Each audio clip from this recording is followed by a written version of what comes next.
আপুরা, আপনাদের কাছে একটা সাজেশন চাই। আমার বিয়ে ঠিক হয়েছে আমার এক প্রতিবেশী আন্টির ছেলের সাথে। তারা বংশগত বড়লোক, আগেও বড়লোক ছিল, এখন আরও বেশি। ছেলেটা ক্লাউড ইঞ্জিনিয়ার, বেশ পয়সা হয়েছে তারও। আমরা আগে নিম্ন মধ্যবিত্ত ছিলাম। আমার বাবা তখন 10,000-এর বেতনের চাকরি করতো একটা ফ্যাক্টরিতে। আমরা 6 ভাই বোন, কি কষ্ট বড় হয়েছি তা বলার বাইরে। এখন ওই আন্টি আমাদের পছন্দ করলে ওনার ছেলে আমাদের দু চোখে দেখতে পারতো না। আমাদের বাড়িতে তখন টেলিভিশন ছিল না। তাদের বাড়িতে বাংলা সিনেমা দেখতে গেলে সে এমনভাবে ঘাড় বাঁকিয়ে চলে যেত, বলতো যে লজ্জায় অপমানে মাথা হেঁট করে চলে আসতাম।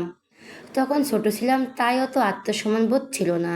এটা না থাকলেও আমি আর আমার বোন ওদের বারান্দার দরজায় ঠেলে ঠুলে টিভি দেখতে মেঝেতে বসে যেতাম। সে যাতে সিনেমা শেষ হওয়ার আগে না আসে তার জন্য দোয়া করতাম। অবশ্যই হুট করে চলে এলো আবারও একই চোখ রাঙানি, ঘাড় বাঁকানো বৃদ্ধাঙ্গুলো মধ্যমা ঘষে তুড়ি বাজিয়ে ইশারা করতো বেরিয়ে যেতে। তার মা থাকলে কিছু বলতো না, তখন চোখ দিয়ে ইশারা করতো। আপনাদের কাছে বিষয়টা কেমন মনে হচ্ছে জানি না, কিন্তু ছোটবেলায় ওইসব আমার আত্মসম্মানে না লাগলেও এখন এই কথাগুলো মনে পড়লে আমার ভীষণ আত্মসম্মানে লাগে। ব্যাপারগুলোকে কেউ দয়া করে রোমান্টিসাইড করবেন না, মোটো এইসবের পর্যায়ে পড়ে না এই ব্যাপারগুলো। আমরা গরিব বলে সব কিছু নিচু নজরে দেখতে ছেলেটা। আরেকটা ঘটনা বলি। একবার আম্মা পিঠা বানাচ্ছিল তাদের বাড়িতে। পিঠাগুলোকে চট্টগ্রামের ভাষায় গুঁড়া পিঠা বলা হয়। তার মা ডেকেছিল পিঠা বানিয়ে দিতে। আমি ওর সাথে ছিলাম। তখন ক্লাস 3 নাকি 4-এ পড়ছি। আমি পিঠার লতি ছিলাম। চালের গুঁড়োর কাই নিয়ে হাতের তালু দিয়ে পিড়িতে হালকা করে ঘষে ঘষে লম্বা করে পাকানো হয় লতিটা। তারপর সেটাকে ছোট ছোট করে কেটে তৈরি হয় গুঁড়ো পিঠা। ছেলেটা হুট করে এলো, আমাকে আর আম্মুকে দেখে তার মায়ের উদ্দেশ্যে বলল, "এগুলো আর খাওয়া যাবে?" কথাটা শুনে আম্মুর কেমন লেগেছিল জানি না, কিন্তু আমি অতটুকুনি একটা মেয়ে ছিলাম, আমার বড্ড অপমান লেগেছিল। তার মা অবশ্য তাকে চলে যেতে বলে। আম্মুর সাথে হেসে হেসে কথা বলছিল, যাতে আম্মু কষ্ট না পায়। আরও একটা ঘটনার কথা বলি। তার এক চাচুর বিয়ে হচ্ছিল। প্রায় 15-16টা আলাদা আলাদা পরিবার নিয়েছিল আমাদের গোটা সিদ্দিক বাড়ি। আমার বাড়ি আসলে যেমন হয় আর কি। গোটা বাড়িতে যতগুলো মেয়ে ছিল সবার জন্য গায়ে হলুদের শাড়ি কেনা হয়েছে। আমার আম্মু টাকা দিতে পারেনি বলে আমার 3 বোন শাড়ি পরতে পারেনি। সেদিন আমার বোন দুটো খুব কেঁদেছিল, কিন্তু আমি ছোট হয়েও কীভাবে যেন কাঁদেছি সেদিন। তবে গায়ে হলুদের বিরিয়ানি খাওয়ার পর যখন আমি আমার আপুদের সাথে অনুষ্ঠান দেখতে গেলাম, ওই ছেলেটা আমাদের চোখের উপর ছাদের দরজাটা বন্ধ করে দিল, কারণ ছাদেই অনুষ্ঠান হচ্ছিল। পরের দিন সকালে আমাদের কেউ কেন দেখেনি সেটা নিয়ে যখন কথা হচ্ছিল, তখন আম্মু বলল ওরা ঘুমিয়ে পড়েছিল। কিন্তু আমি জানি আমার 2 বোন কত কেঁদেছে সেদিন। আরও একটা ঘটনার কথা মনে পড়লো। আমাদের গ্রামের বাড়িতে এক দাদা ভাইয়ের মেজবান হচ্ছিল। তখন তেরপালে বসিয়ে খাওয়াচ্ছিল বাচ্চা ছেলে মেয়েদের, যারা বেশি ছোট তাদের, মানে যাদের বয়স 5-6 বছর তাদের, কারণ তারা চেয়ারে বসলে টেবিল ছুঁতে পারবে না। আমাদের বয়সে যারা ছিল সবাইকে টেবিলে বসে খাওয়ানো হচ্ছে, কিন্তু ওই ছেলেটা কি করলো, আমাদের ওই চেয়ারে বসে খেতে দিল না। আমাদেরও তেরপালে বসে খেতে দেওয়া হলো, ছুঁড়ে ছুঁড়ে ডাল ভাত দেওয়া হলো। বিশ্বাস করুন, ওইসব মনে পড়লে আমার যে কি কষ্ট হয়। এখন অবশ্য আমার আর্থিকভাবে সচ্ছল। ওই ছেলেটা আমার ভাইদেরকে একদম পছন্দ করতো না। একেবারে মেজো ভাইকে ক্রিকেট খেলার স্টাম্প দিয়ে পিটিয়েছিল। আম্মু মেজ ভাইকে পিঠের দাগ দেখে সারা রাত চুপিসারে কেঁদেছে, যাতে ওরাও কান্নার আওয়াজ না শোনে। বিচার নিয়ে যাওয়ায় আমার আম্মুর গায়ে পর্যন্ত হাত তুলতে চেয়েছিল ছেলেটা। এখন আমার বড় ভাইয়া মেজো ভাইয়াকে সবাই সহিম করে। তার সাথে ভাইয়াদের এখনও তেমন সখ্যতা নেই। ঈদ কোরবানির ছুটিতে দেখা হয়, তখন কথাবার্তা হয়। হয়তো কল্পনা করেনি আমাদের পরিবার কখনো উঠে দাঁড়াবে আর্থিকভাবে। আসলে অভাব অনটন আমাদের মানুষ চিনিয়ে দিয়েছে। তো এমন যে পরিস্থিতিতে দাঁড়িয়ে আছি, আমি জানি না কি করব। গোটা সিদ্দিকি বাড়ির মানুষই অবাক হয়ে আছে কিভাবে আমাদের ওই বাড়ির মানুষ বউ করে নিয়ে যেতে চাইছে সেটা ভেবে। এখনও সবাই মনে করে আমরা ওদের যোগ্য না। আম্মা আব্বা তো এক কথায় রাজি বিয়েতে, কিন্তু আমি জানি না আমি কি করবো। আমি বোধহয় এই গোটা পৃথিবীতে আল্লাহর কোনো সৃষ্টিকে এতটা ঘৃণা করিনি যতটা ওই ছেলেটাকে করি। আমি কিভাবে বলবো এই বিয়েতে আমি রাজি না। আসলে বিয়ের কথাবার্তা এমনভাবে চলছে যে আমার মতামত দেওয়ার জায়গাটা পর্যন্ত নেই কোথাও। দাদিমা আমার মন খারাপ দেখে বললেন, ছোটবেলায় অনেকের খাসিয়ত খারাপ থাকে, বড় হতে হতে ঠিক হয়ে যায়। ওই রকম ছেলেরা বউ ভালোবাসে বেশি। বিশ্বাস করুন, দাদিমার কথায় আমার একটু শান্তি লাগছিল না। যারা নিজেদের মানুষকে সম্মান দেয় কিন্তু অন্যদেরকে সম্মান না দিয়ে রীতিমতো আতঙ্কে রাখে অপমানিত হওয়ার ভয়ে, সে কোনো মানুষকে কাতারে পড়ে না। অত্যন্ত আমার তা মনে হয়। খেয়াল করে দেখলাম বড় ভাইয়া মেজো ভাইয়া একদম রাজি নেই। ছোট ভাইয়া এইসব ব্যাপারে তেমন একটা মাথা ঘামায় না। কিন্তু কাল বড় ভাইয়াকে দেখলাম আম্মুকে প্রশ্ন করছে আমি ওই ছেলেকে বিয়ে করতে রাজি কিনা। অবশ্য আম্মু বলল ওর আর কি পছন্দ অপছন্দ, নিজের কি খেতে ভালো লাগে সেটা পর্যন্ত বলতে পারে না ওই মেয়ে। ভালোই তো হচ্ছে, আমার সামনে থাকবে, আমি ওর ভালো মন্দ খেয়াল রাখবো। আমি গত কয়েক রাত একদম ঘুমাতে পারছি না, বুঝে উঠতে পারছি না কিভাবে না বলবো। কারণ আমার একটা না, গোটা সিদ্দিকি বাড়ি এমনকি গোটা পাড়া কাঁপাবে। সবাই মনে করবে আমি বেশি পেয়ে গেছি বলে হজম করতে পারছি না। আমাকে কেউ পরামর্শ দিয়ে সাহায্য করুন। পোস্টারটা করার ঘণ্টাখানেকের মাথায় ভাইরাল হয়ে গিয়েছে। এক একজন এক এক ধরনের মন্তব্য করছে। শাইনা একজনের মন্তব্য দেখে থমকে গেল। আপনার পোস্ট দেখে বোঝা যাচ্ছে আপনি ভীষণ নর্মভদ্র, কারণ আমি হলো এই পোস্টের এই ছেলেকে আরও জঘন্য জঘন্য গালি দিতাম। বড় বোন হিসেবে একটা সাজেশন দিই, যার আসল রূপ খারাপ সময় দেখে ফেলছেন তার সাথে সারা জীবন কাটানোর মতো জঘন্য সিদ্ধান্তটা নিয়েন না। বিয়েটা ভেঙে দিন। You deserve better. Make the right decision. Stay well. Best wish. শাইনা বুকে সাহস সঞ্চয় করলো। এবার সে বলে দেবে সবাইকে। বাইরে ঝিরি ঝিরি বৃষ্টি। সেই 7 দিন আগে শেষবারে সূর্য দেখা মিলেছিল। টানা বৃষ্টির পর আজ একটু থেমেছে। কাল পরশুর পর সূর্য দেখা মিলতে পারে। দাদিমা বারান্দা থেকে ডাক দিলেন, শান ফেরিওয়ালা এসেছে। কি যেন কিনবি বলেছিলি? দাদিমা তাকে শানু বলে ডাকে। শাইনা ধীর পায়ে ঘর থেকে বেরিয়ে এলো। উঠানে পা দিতে কানে ভেসে এলো, এই চুড়িগুলো খুব সুন্দর। শাইনা আপার গায়ে হলুদের দিন পরব, আমার কোনো কনে পক্ষ। পাশ থেকে হাসতে হাসতে একজন বলল, আমরা বরপক্ষ। চারপাশের চাষিরা হঠাৎ গুঞ্জন তুলে জিজ্ঞেস করতে লাগলো। শাইনাকে ঘিরে কিছু বলছে কিন্তু স্পষ্ট কিছু শোনা যাচ্ছে না। শাইনা থমকে গেল। কিছু বোঝার আগে মা এসে তার হাত ধরে টান মেরে, চল এখানে এসেছিস কেন? শায়না ভুরু কুঁচকে তাকালো। আমার কিছু সেফটি পিন কিনতে হবে, মা কড়াভাবে বললেন। পরে কিনিস, এখন আয়। কিন্তু শাইনা গেল না, নিজেকে ছাড়িয়ে নিয়ে বলল, ফেরিওয়ালা আর আসবে না, ওদের কাছ থেকে সস্তা জিনিস পাওয়া যায়। তুমি ঘরে যাও, আমি আসছি। সে মায়ের হাত ছাড়িয়ে সামনে এগিয়ে গেল। পায়ে স্যান্ডেল নেই, পায়ের আঙুলের ফাঁকে বালি লেগে আছে। সে সেফটি পিন কিনলো। কাছের চুড়ি দিয়ে হঠাৎ চোখ আটকে গেল। লাল সবুজ 2 ডজন চুড়ি কিনে ফেললো। ঠিক তখনই ছোট চাষি ছুটে এসে মাথার ঘোমটাটা টেনে কপাল ঢেকে দিলেন। তারপর ইটের স্কুপের পেছনে নিয়ে গিয়ে তাকে আড়াল করে রাখলেন। শায়না অবাক হয়ে বলল, তোমাদের সমস্যা কি? চাচি বলল, ওই বাড়ির লোকজন এসেছে ঢাকা থেকে, তুই এদের বাড়ির বউ হতে যাচ্ছিস না? এভাবে দেখলে তোকে নিয়ে নানান কথা রটাবে। পায়ে স্যান্ডেলটা অবধি দিসনি। কি বেকুব মেয়ে তুই। শাইনা চাচির হাত থেকে এক ঝাটকায় নিজেকে ছাড়িয়ে নিয়ে বলল, ফেরিওয়ালাকে টাকা দিতে হবে। চাচি আসলে মুখ চাপা দিয়ে হাই হাই করে উঠল, কারণ উঠোনে এসে থামা চকচকে কালো গাড়িটার দরজা খুলে নামলো একজন লোক। কালো ব্লেজার, টান টান টাই, চকচকে স্যুট বুটে ওরা, মনে হচ্ছে সিনেমার কোনো রাশভারী চরিত্রের আগমন। শায়না ফেরিওয়ালাকে জিজ্ঞেস করলো, হাতে আপাতত টাকা পয়সা নেই, টিউশনির বেতন পেতে ঢের দেরি। তাদের পেকে যাওয়ার চুল আছে, নেবেন? তোর আক্কেল জ্ঞান হবে কবে? তুই দেখেছিস গাড়ি এসে থেমেছে, তুই ঘরে চলে আসবি না? ফেরিওয়ালার সামনে তর্ক করছিলি চুল নিয়ে, লজ্জা সরব নেই তোর? আমার যখন বিয়ে ঠিক হয়েছে তখন আমি মানুষের সামনে যেতাম না লজ্জায়, আর তুই যার সাথে বিয়ে ঠিক হয়েছে তার সামনে দাঁড়িয়ে ফেরিওয়ালার সামনে তর্ক করছিস। ওরা এখন কি মনে করবে? ছেলেটা তোর দিকে কেমন করে তাকিয়েছে তুই দেখেছিস?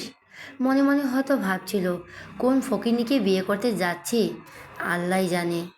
মা শাহিদা বেগম মুরগিকে খাওয়াতে খাওয়াতে বকবক করছেন।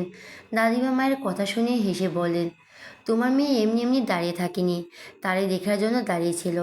কতদিন পরে দেখলো। শাইনা ব্যঙ্গ করে বলল, কতদিন পরে দেখলো? তোমার এসব ভাবো কি করে? তোমরা যে আমাকে বিয়ে দিচ্ছ আমি রাজি আছি কিনা জিজ্ঞেস করেছো একবারও? মা মুরগির খাবারের বাটিটা ধপ করে রেখে চলে গেল, যেন কথাটা কানে তোলার মতোই নয়। দাদিমা হাসতে হাসতে মোড়া ছেড়ে দাঁড়ালেন। বয়স হয়েছে ওনার, তবুও তিনি কর্মঠ, অনেক কাজে সাহায্য করেন। ওনার এতগুলো ছেলের বউ থাকতে উনি বড় ভাই বউয়ের কাছে থাকার জন্য পাগল। অবশ্য বউ শাশুড়ির মধ্যে দিনের ভেতরে হাজারবার ঝগড়া হয়, আবার মিটমাট হতেও বেশিক্ষণ সময় লাগে না। তিনি দাঁত খেলিয়ে হেসে সায়নাকে বললেন, তোরে ইঞ্জিনিয়ার সাপ কিছু কিনে দেয় নাই? সায়না আকাশ থেকে পড়লো, পাগল নাকি? পাগলের কি আছে, বউ কি জিনিস কিনে দেবে না তো কাকে দেবে? রাগাতে স্বরে বলো, ফালতু কথা বলবে না, বিয়েতে আমি মত দিয়েছি। তোমরা আমাকে যার তার সাথে বিয়ে দেবে আর আমি ধেই ধেই করে বিয়ে করে নেব নাকি? মানুষ অমানুষ দেখবো না? টাকা দেখলেই সব কটা পাগল হয়ে যাবে। শোনো, আমি পড়াশোনা শেষ করে চাকরি করব, তারপর বিয়ে। তোমার ভূতের বউকে থামতে বলো, কয়েকদিন পর পর তোমাদের সব নাটক আমার ভালো লাগে না। দাদিমা হাসতে লাগলেন। দুই বোনকে টাকা দেখে বিয়ে দিচ্ছি না, ভালো মানুষ দেখেই দিয়েছি। আমার বেলায় ভালো মানুষ চোখে পড়ছে না? আমাকে জাহান্নাম ঠেলে দেওয়া ধান্দা সবার। রান্নাঘর থেকে বেরিয়ে এসে বলেন, আস্তে কথা বল, মানুষে শুনবে। বৃষ্টি থামছে, ভেজা কাপড়গুলো বের করে দিই রশিতে। আর আজ তুই আর সামনের উঠানে বের হবি না। যদি বের হস তোর ঠ্যাং কেটে দেবো, রেখে দেবো আমি। বৃষ্টি আবার শুরু হবে কিছুক্ষণ পর। কাপড় একবার বের করো, আরেকবার তোলো। কাপড় নিয়ে তো ডিউটি করতে পারবো না। মা কোমরে এক হাত চেপে একরাশ খোপ নিয়ে তার দিকে চেয়ে রইল। দাদিমাকে বলো, এই মেয়ে কি তেড়ামো শুরু করেছে দেখছেন আম্মা? তোমার মেয়ে তোমার মতোই হয়েছে। মা তেলে বেগুনে জলে উঠে বলল, দেখলি, দোষ করবি তোরা আর তোর জাত গোষ্ঠী কথা শোনাবে আমাকে। দাদিমার কপাল কুঁচকে গেল। তুমি ভালো কথাকেও ঝগড়া দিকে নিয়ে যাচ্ছ। উম, মা ভেতরে চলে গেলেন। সায়না দাদিমাকে বলল, যাও ভেতরে গিয়ে জোরসে একটা ঝামেলা লাগাও। তোমার বউ শাশুড়ির কাজই তো সেটা। সে পুকুর ঘাটে নেমে পাটায় ধুয়ে নিচে লাগলো। ঘাট থেকে উঠে চাচাতো ভাই বোনেরা তাকে ঘিরে ধরলো। সবার হাতে চকলেট। সায়না বলো, কার পকেটে মারা হয়েছে? মেজো চাচার মেয়ে শানুস বলো, দুলাভাই দিয়েছে। ভাবলো বড়োয়া পাড়া আসছে। সে খুশি হয়ে জানতে ছিল দুলাভাই আসছে। তোমার দুলাভাই না, আমাদের দুলাভাই। না কিছুক্ষণ চেয়ে রইল চুপচাপ। দুদিন আগে তাদের বাড়ির পেছনে গাছ কাটা হয়েছিল, সেখান থেকে ফুল গাছের একটা লকড়ি নিয়ে সবাই ভোঁ দৌড়। ছোট চাচার ছেলে ইব্রান বেশি দূর যেতে পারলো না, তার বয়স 4 হবে। সায়না তাকে ধরে তার হাত থেকে অর্ধেক চকলেট মুখে নিয়ে নিল। সাথে সাথে সে মাটিতে গোড়াগড়ি খেতে লাগলো। তার কান্নার আওয়াজ শুনে সবাই ছুটে এলো। সায়না ততক্ষণে লাপাত্তা। মুখ থেকে চকলেটটুকু থুক করে ফেলে দিল মাটিতে। চকলেটকে এনে সেটা মনে পড়ার পর বড়ভাবে এসে বলল, সায়না, তোমার জন্য ওই বাড়ি থেকে চকলেট পাঠিয়েছে, লন্ডন থেকে এসেছে, ফেলে দিও না আবার। চুপ করে রইল। বড় অপার মেজো অপার ছেলে মেয়ে আসুক, ওদের দিয়ে দেবে সব। বড় ভাবির কোলে 1.5 বছরের একটা বাচ্চা ছেলে, ওটা সায়নার কলিজা। ভাবি শহরের মেয়ে, সবাই প্রথম প্রথম শহর থেকে বউ এনেছে। ওই মেয়ে এত বড় পরিবারের মানিয়ে নিতে পারবে না, আলাদা হয়ে যাবে। কিন্তু তেমন কিছুই হয়নি।